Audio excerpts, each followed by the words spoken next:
খ্রিস্টদেবের শুধু সকলকে আরেকটিবার শুভ সকাল। ঈশ্বর আপনাদের প্রত্যেককে আশীর্বাদ করুক।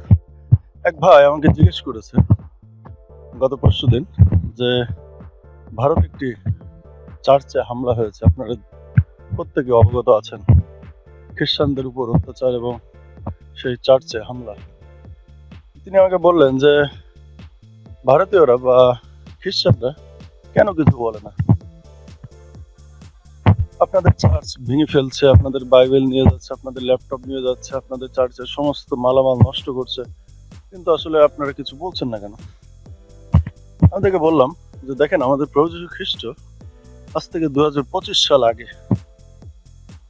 তিনি আমাদেরকে এই শিক্ষা দিয়েছেন যে তোমাদের এক গালে যদি কেউ চর মারে আরেক গালটাও পেতে দাও, তোমার শত্রুকেও ভালোবাসো, যে তোমাকে দেশ করে তাকে তুমি প্রেম করো।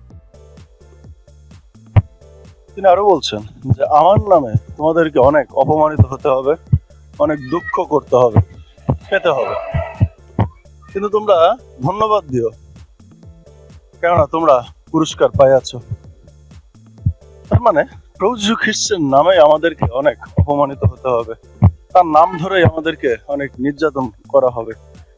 দেখেন, সেই হাজার হাজার বছর আগে প্রভু যীশুর যে ভবিষ্যৎবাণী বা তিনি যা বলেছিলেন সেটা কিন্তু এখন কিন্তু প্রকাশ পাচ্ছে, এবং সামনে আরো অনেক কষ্ট পেতে হবে, খ্রিস্টানদেরকে একবারে অনেক অত্যাচারিত হতে হবে, এটাই বাস্তব। সুতরাং আমরা এই নিয়ে আসলে কিছু বলি না, এবং খ্রিস্টানরা দেখবেন সারা পৃথিবীতে সমস্ত খ্রিস্টানরা কিন্তু কিছু বলে না।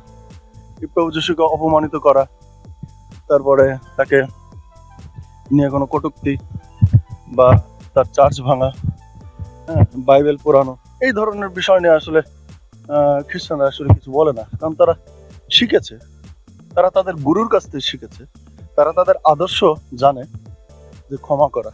কেননা প্রভু যীশু খ্রিস্টকে যখন মারা হয় এবং তাকে যখন নির্যাতন করা হয়, তার মুখে যখন থুতু মারা হয়, তিনি কুশের উপর থেকেও তিনি সমস্ত মানুষকে তিনি ক্ষমা করেছেন।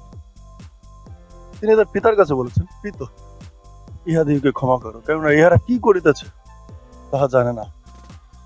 তিনি কুশের উপর থেকেও তিনি মানুষকে ক্ষমা করে দিয়েছেন। এটাই হচ্ছে প্রভু যীশু খ্রিস্টের আদর্শ। এই কারণে আমি ভিডিওর মাধ্যমে প্রত্যেকটা খ্রিস্টানকে বলতে চাই যে আপনারা শত্রুকে ভালোবাসুন।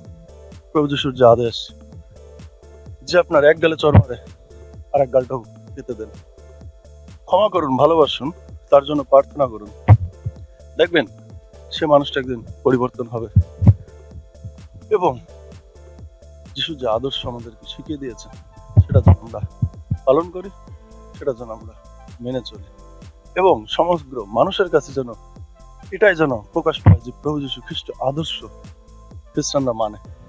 ঈশ্বর আপনাদের প্রত্যেককে আশীর্বাদ করুক। ইমানুয়েল।